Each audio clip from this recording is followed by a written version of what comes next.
Hello everyone. आज हम कटोरी ब्लाउज की कटिंग करने वाले हैं और इसमें आज हम देखेंगे कि कटोरी ब्लाउज में डिफरेंट डिफरेंट साइज में हम क्या क्या चेंजेस कर सकते हैं और हमें किस तरह से कटोरी ब्लाउज की परफेक्ट कटिंग करनी होती है। सो यही सब आज हम इस वीडियो में सीखेंगे। सो आई होप आप लोगों को ये वीडियो अच्छा लगेगा। सो चलो चलते हैं और देखते हैं कटोरी ब्लाउज की कटिंग कैसे करते हैं। तो फ्रेंड्स, जैसा कि आप लोग देख सकते हो, हमने ब्लाउज़ का मेज़रमेंट ले लिया है। ब्लाउज़ की लेंथ है 15.25 और ये हमारा सारा मेज़रमेंट है, आप लोग देख सकते हो। अब हम कटिंग करना स्टार्ट करेंगे।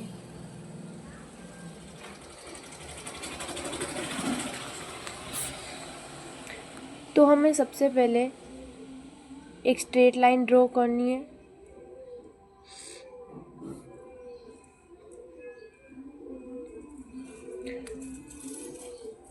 हमारी ब्लाउज़ की लेंथ है 15.25, तो हम इसकी लेंथ लेंगे। हमने लेंथ ली है इसकी 16.25 और अब हम नेक की विड्थ लेंगे 2.25 और रेडी शोल्डर हमारा रहेगा 4। रेडी शोल्डर हमारा है 3 इंच, तो हम 4 इंच पर मार्क करेंगे और इस तरह से यहाँ से एक लाइन ड्रॉ करेंगे। ये हमारी आर्म होल वाली लाइन है। तो अब यहाँ से हम आर्म होल लेंगे, शोल्डर से आर्म होल लेंगे हम 6.5 इंच और इस तरह से हमें मार्क कर देना है। अब इसको हम एक स्ट्रेट लाइन से ड्रॉ कर देंगे। तो हमारी मार्किंग हो चुकी है। अब हम आर्म होल और शोल्डर का मिड पॉइंट लेंगे।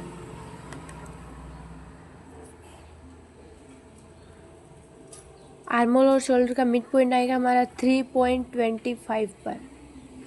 अब हम यहाँ से क्रॉस मार्क करेंगे।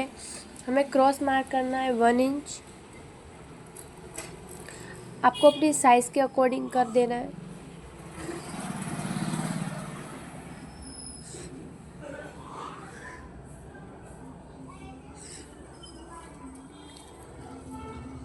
तो हमने ये इस तरह से हमने आर्म होल की शेप देनी है। अब हम चेस्ट का मार्किंग करेंगे। चेस्ट हमारी 40, तो हम 40 का 4th पार्ट लेंगे, वो है हमारा 10 इंच और उसमें मार्जिन लेंगे 1.5 इंच। अब वेस्ट लेंगे, waist divided by 4 plus 1 inch हमारा डार्ट का रहेगा और 1.5 इंच हमारा वेस्ट का मार्जिन रहेगा। तो हमें ऐसे स्ट्रेट लाइन ड्रॉ कर देनी है, चेस्ट वाली लाइन और वेस्ट वाली लाइन। अब हमें यहाँ से नेक की लेंथ लेनी है। तो हमारी नेक की बैक नेक की लेंथ है 8 इंच, तो हम 8 इंच पर मार्क कर देंगे।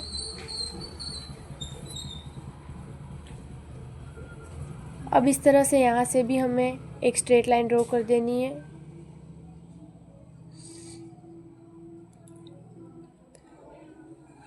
अब इस तरह से हम क्रॉस लाइन ड्रॉ करेंगे ताकि हमारा नेक थोड़ा सा ब्रॉड रहे।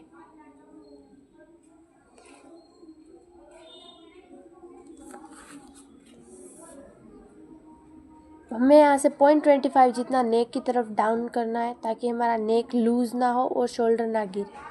अब हम इससे कटिंग कर देंगे।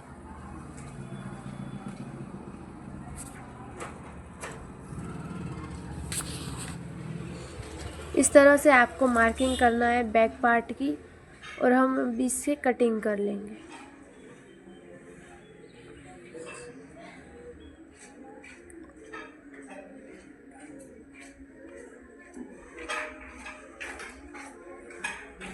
आई होप आप लोगों को समझ में आ रहा होगा मैंने इसमें जो भी कुछ बताया है।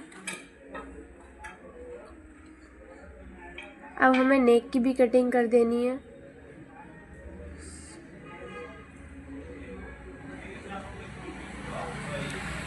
तो गाइज आप लोग देख सकते हो कि हमारा बैक पार्ट की कटिंग हो चुकी है। अब हमें फ्रंट पार्ट की कटिंग करनी है पेपर पर। तो हम जो 0.25 जितना डाउन गए थे नेक की तरफ वो भी हम कट कर लेंगे। अब हमें पेपर के ऊपर मार्किंग करनी है। जितनी भी हमें बैक की लेंथ ली है उसमें प्लस 1 इंच करके हमें फ्रंट की लेंथ मार्किंग करनी है। जैसे कि हमने ली थी 16.25, तो यहाँ पर हम लेंगे 17.25।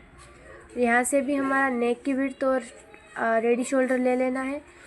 रेडी शोल्डर में +1 इंच करके लेना है। अब हम आर्म होल लेंगे 6.5 इंच पर, जो कि हमने ले लिया है। अब यहाँ से हम 0.25 जितना अंदर की तरफ मार्क करेंगे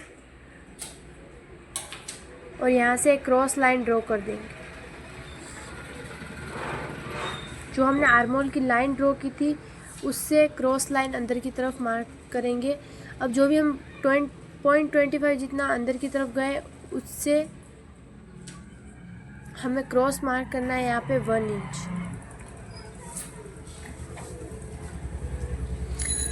अब हमें आर्म होल की शेप ड्रॉ कर देनी है।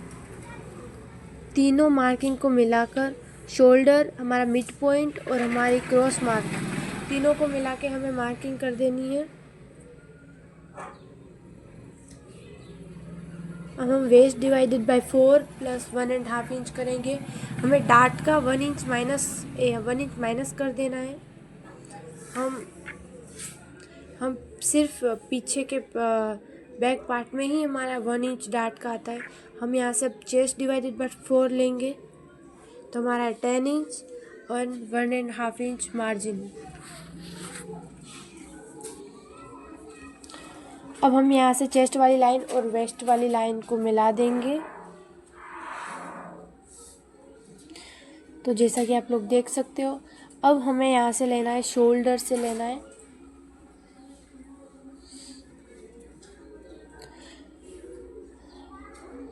एक बार वापस आपको मार्किंग करके चेक करना है कि हमारा सही आ रहा है या नहीं। अब हम यहाँ शोल्डर से लेंगे नेक की लेंथ। फ्रंट नेक की लेंथ हमारी है 5.5 इंच, तो हम यहाँ पे मार्किंग कर देंगे 5.5 इंच। हमारा अंडर बस्ट है 13 इंच, तो हम +1 इंच करके 14 इंच पर मार्क कर देंगे।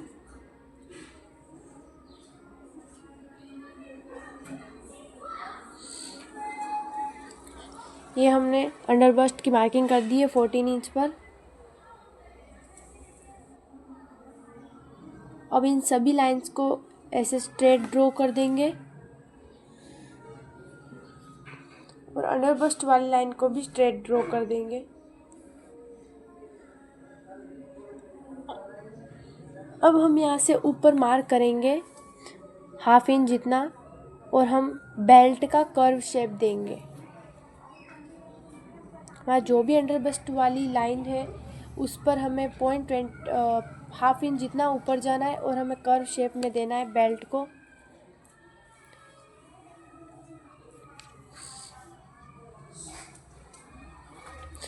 हम इस तरह अंडर बस्ट वाली लाइन पर इस तरह स्ट्रेट लाइन ड्रॉ करेंगे। अब हमें नेक की लाइन को इस तरह से ड्रॉ करना है क्रॉस, ताकि हमारा ब्रॉड अच्छी शेप आए नेक की। तो हमें इस तरह से नेक की शेप ड्रॉ करनी है फ्रेंच कर्व से।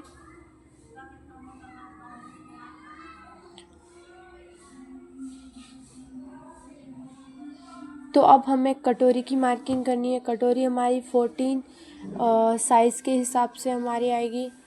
40 साइज़ के हिसाब से हमारी कटोरी की 7 इंच पर आएगी। तो हमने 7 इंच पर मार्क कर दिया। अब आर्म होल वाली साइड से हमें 2.5 इंच जितना नीचे मार्क करना है। एंड हमें नेक की लाइन में से ऊपर हमें 1 इंच मार्क करना है। अब हम इन तीनों निशानों को मिला देंगे।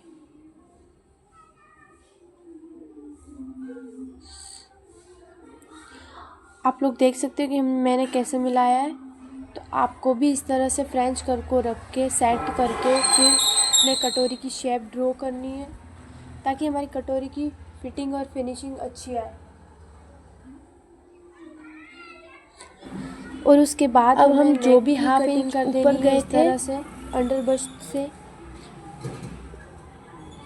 और बेल्ट वाली लाइन दोनों को इस तरह से मार्क कर देना है। हमारी कटोरी की हम पेपर पर इसलिए कटिंग कर रहे हैं फ्रंट पार्ट पूरा रेडी हो गया। हमारा जो भी फैब्रिक है वो 1 मीटर में भी पूरा अच्छे से बन जाए, तो इसीलिए हमें पेपर पर कटिंग करनी पड़ रही है। सो आई होप आप लोगों को। और उसके बाद हमें पेपर पर लाइंस इतनी अच्छी तरीके से नहीं दिख रही है, लेकिन आई होप आप लोगों को समझ आया होगा। तो हमारी कटोरी की कटिंग हो चुकी है, हमारा फ्रंट पार्ट पूरा कटिंग हो चुका है। इस तरह से आप लोग देख सकते हो कितनी कटोरी की अच्छी शेप आई है। तो अब हम इन्हीं फरमा को रखकर फैब्रिक के ऊपर पिन से अटैच कर लेंगे और हमें इन्हें कटिंग कर देना है। पहले हम बेल्ट को कटिंग करेंगे, जो भी हमारा साइड में एक्स्ट्रा फैब्रिक है उससे हम बेल्ट को कटिंग करेंगे।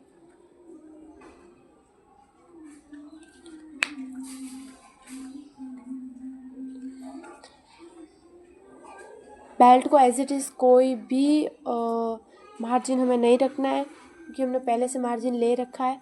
तो हम इसे कटिंग कर देंगे।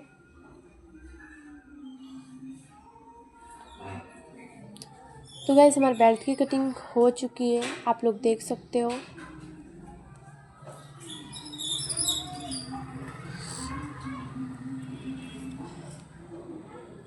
अब हमें कटोरी को रखना है, इस तरह से सेट करना है, क्योंकि हमें कटोरी को बड़ा करना है, हमारा डार्ट लिया जाएगा इसमें, तो इसीलिए पिन से अटैच कर देना है। और एक बार हमें कटोरी की एज इट इज़ मार्किंग कर देनी है। अगर आप बिगिनर हो तो आपको ये पहले कटोरी को एज इट इज़ मार्क कर देना है कि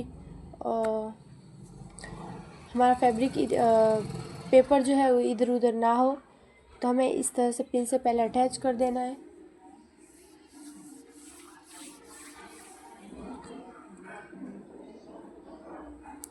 अब हमें यहाँ से एक स्ट्रेट लाइन ड्रॉ करनी है। याद रहे कि हमने जो कटोरी में कर्व शेप दे रखा है वो आप लोगों को दिख रहा होगा, ये कर्व शेप हमारा, ये हमें ऐसे मार्क नहीं करना है, हमें एक स्ट्रेट लाइन ड्रॉ करनी है। जब हम स्टिचिंग करेंगे तो इसको हम कर्व शेप बाद में वापस देंगे। तो हमारा डार्ट रहेगा 40 साइज़ में 1.72 इंच रहेगा।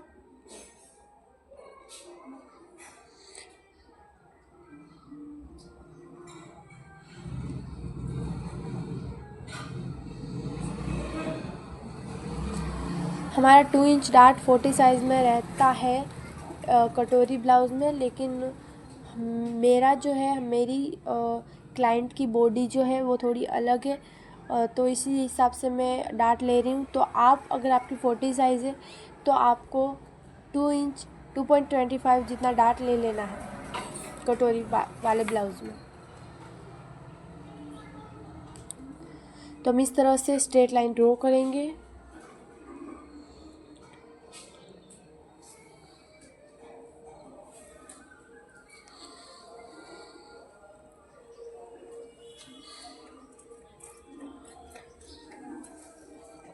हमें कटोरी का मिड पॉइंट लेना है और यहाँ से भी हम जितना हमने डार्ट लिया यहाँ से भी यहाँ को मार्क कर देना है, जैसे कि 1.5 इंच 2 इंच जितना भी हमने डार्ट लिया यहाँ से एक स्ट्राइट लाइन ड्रॉ करेंगे।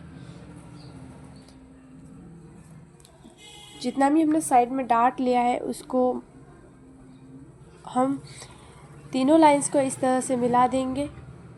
इस तरह से हमारी कटोरी बड़ी होती है और हमने फिर डार्ट भी लेना होता है, इसलिए हम इस तरह से कटोरी की शेप देंगे। अब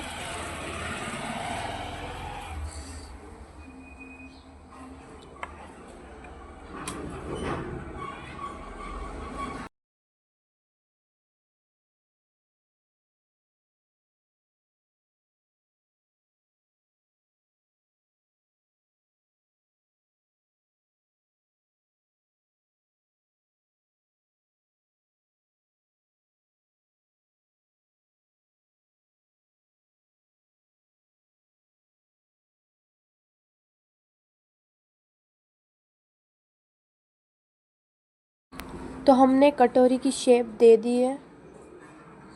इस तरह से आपको अच्छे से कटोरी को सेट करना है, हमारी अच्छी शेप आनी चाहिए, तो ही हमारी फिटिंग अच्छी आएगी।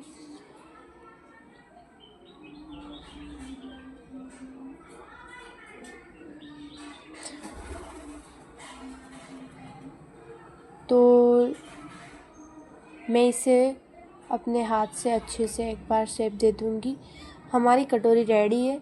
अब हमें पिंस को रिमूव कर देना है। अब हमें कटोरी की कटिंग कर देनी है।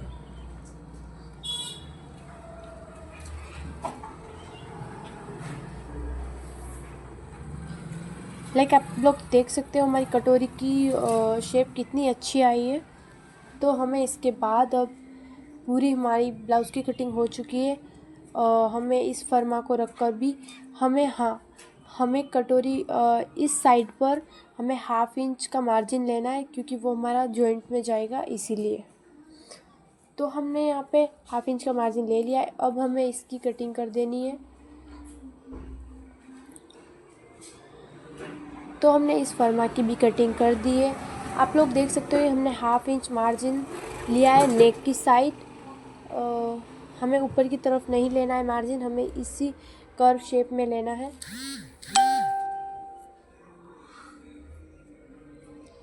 हमें इसको एक अच्छे से सेट करके कटिंग कर देंगे, ताकि हमारा अनइवन फैब्रिक ना रहे, जिससे हमारी की लूज़ हो ब्लाउज़ या फिर हमारी क्रीज आए।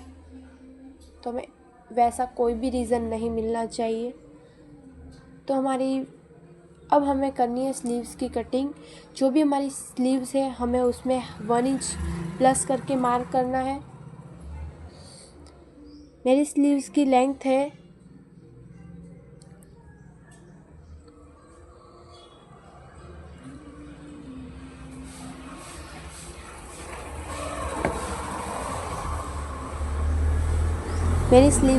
10 इंच। तो मैं उसमें प्लस 1 इंच करके मार्क करूँगी, जो हमारा होगा 11 इंच।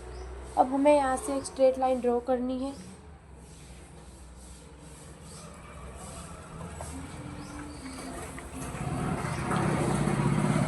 अब हमें यहाँ से 3.25 जितना डाउन जाना है ऊपर की साइड।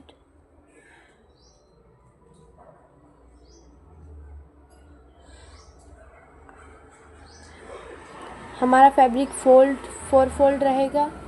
और आप लोग देख सकते हो कि हमने फैब्रिक को दोनों बराबर नहीं है हमारा, तो उसमें हम कली अटैच करेंगे। अब हमें यहाँ से लेना है आर्म होल हमारा है 17 इंच, तो हमने 8 इंच ले लिया है और प्लस 1.5 इंच मार्क करके। अब हमारी स्लीव्स की फिटिंग प्लस 1.5 इंच।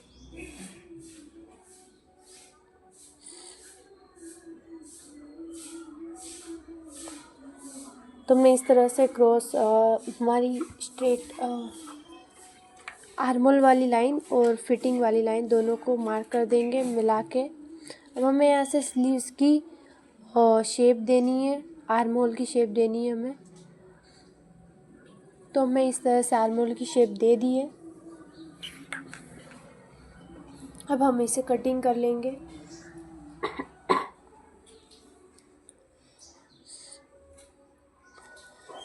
आप लोग देख सकते हो कि हमारी स्लीव्स की हमारी स्लीव्स की ड्राफ्टिंग कितनी अच्छी शेप आई है आर्म होल की। तो आपको भी इसी तरह से स्लीव्स की आर्म होल की शेप देनी है। अब हमारी ये स्लीव्स की कटिंग हो चुकी है। अब हमें इसकी कली को कटिंग करना है। इस तरह से आपको स्लीव्स को रखना है। आप लोग देख सकते हो कि मैंने 1/2 इंच अंदर से रखा है, ताकि हमारी जॉइंट में जो फैब्रिक जाएगा वो माइनस ना हो। तो हमने इस तरह से रख दिया। अब इसको हम कटिंग कर लेंगे। तो ये हमारी कली कटिंग हो चुकी है। आप लोग देख सकते हो कितनी अच्छी स्लीव्स की कटिंग हुई है। तो आई होप आप लोगों को ये वीडियो अच्छा लगा होगा। एंड हमारी स्लीव्स की कटिंग रेडी है। आप लोग देख सकते हो हमने इस कली को ऊपर रख